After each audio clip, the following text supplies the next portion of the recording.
Sa video na ito ay pag-uusapan po natin ang isang napakalaking balita tungkol po kay XRP na muling binuksan ang usapan sa crypto community. Yan, sabi nga dito, remember this President Trump's XRP bullish mention. Yan. Matatandaan po natin na noong unang bahagi ng taon, si President Donald Trump ay naglabas po ng kanyang plano para sa isang National Crypto Strategic Reserve. At isa po sa mga pinakamahalagang detalye ay ang pagbabanggit po niya kay XRP bilang bahagi ng framework na ito. Marami pong analyst ang naniniwala na ito ay isang makapangyarihang pahiwatig na kayang magpataas sa halaga ng XRP sa mga darating na taon. Kaya yan po ang siyang ating pag-uusapan sa video na ito, pero bago po tayo magpatuloy ay pakibasa na lamang po muna ang disclaimer dito po sa ibaba ng ating screen. At simulan po natin sa ating unang katanungan kung ano ang sinabi ni President Trump tungkol kay XRP. Noong unang bahagi po ng March 2025, hindi pa man lumilipas ang 2 linggo mula ng kanyang inauguration ay inannounce ni President Trump ang kanyang plano na magtayo ng isang crypto strategic reserve. Sa kanyang pahayag, malinaw niyang binanggit si XRP kasama ang ilang digital assets tulad ni Solana at ADA bilang bahagi ng National Reserve Framework. Malaga ito dahil ilang taon bago ang announcement na ito, si XRP po ay nakasentro sa mga regulatory battles laban sa US Securities and Exchange Commission. Mula po sa pagiging target ng mga kaso ay biglang napabilang na sa XRP sa mga opisyal na plano ng gobyerno ng Amerika.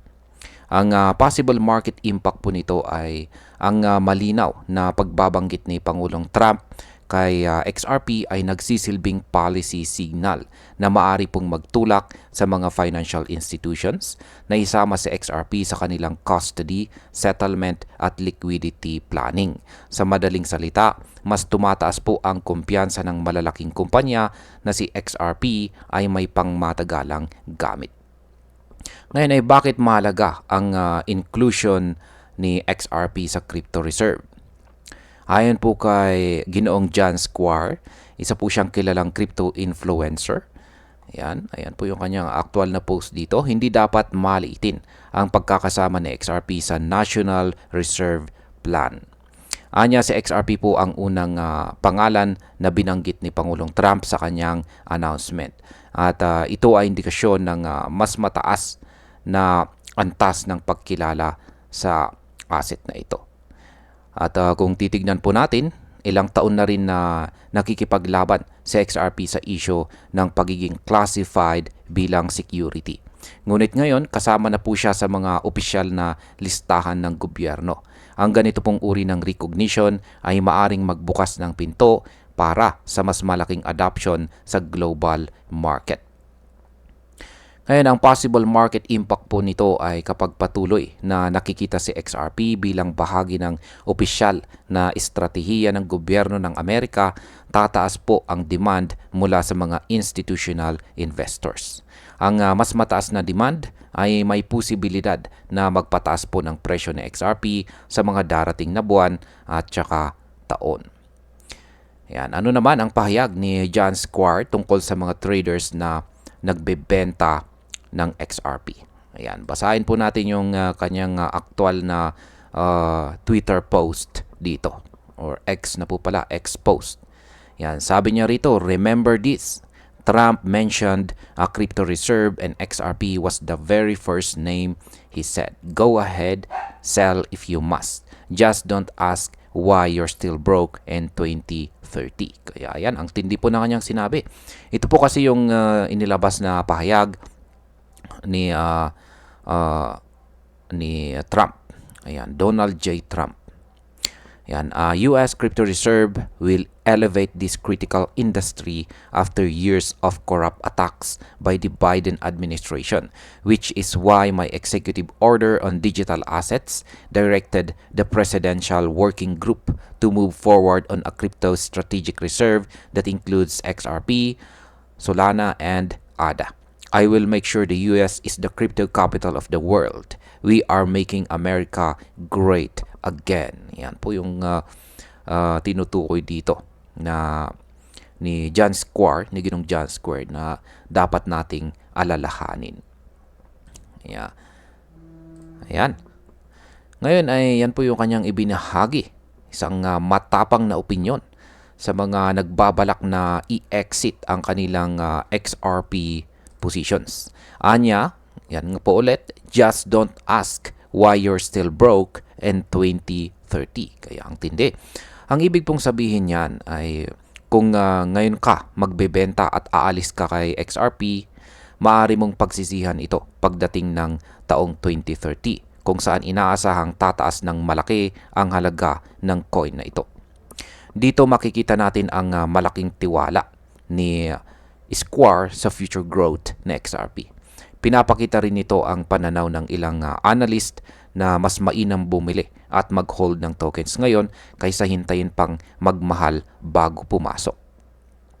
Ngayon, ang possible market impact po nito ay ang ganitong klaseng pahayag mula sa influencers ay nagbibigay ng psychological boost sa community ni XRP. Ang confidence ng mga kilalang tao ay kadalasang nagiging trigger ng mas maraming long-term investors. Ngayon ay gaano naman po kataas ang pwedeng marating ni XRP? Ayon po sa isang recent forecast mula sa Bitwise, si XRP ay posibleng umabot ng halos $30 pagsapit ng taong 2030. Kung mangyayari po ito, ibig sabihin ay aakyat ng halos 900% ang kanyang value mula sa kanyang kasalukuyang presyo. Kung ikukumpara natin ang ganitong paglaki ng ang ganito pong paglaki ay katumbas po ito ng life-changing opportunity para sa mga maagang investors. Ngunit dapat din nating tandaan na ang market ay hindi po laging predictable. Bagamat may posibilidad na mangyari ito, may kasama pa ring risk ang pag-i-invest.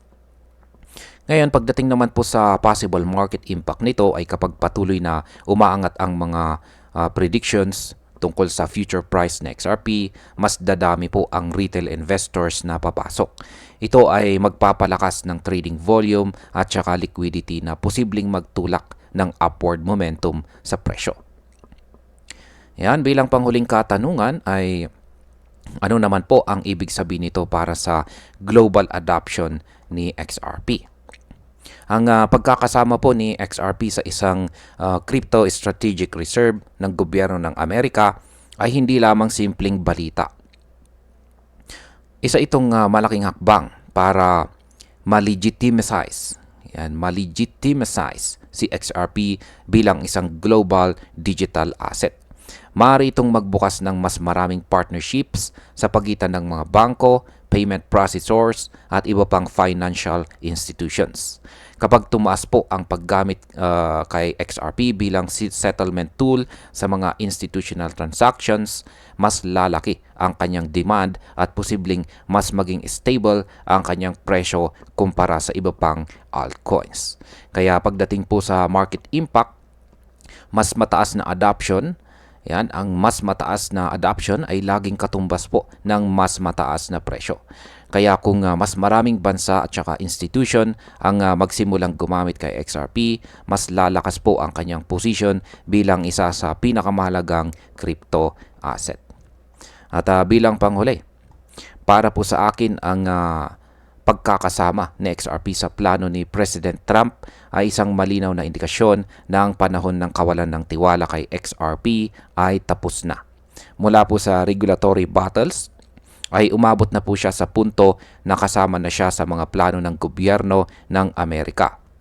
Hindi po biro ang ganitong klaseng recognition at ito ay maaring magdala ng matinding growth para kay XRP sa hinaharap. Kung susuriin natin, lahat ng signs ay nakaturo sa posibilidad na si XRP ay magiging isa sa pinakamahalagang digital assets sa susunod na dekada. Kaya para po sa mga traders at investors, hindi po natin na dapat maliitin ang balitang ito.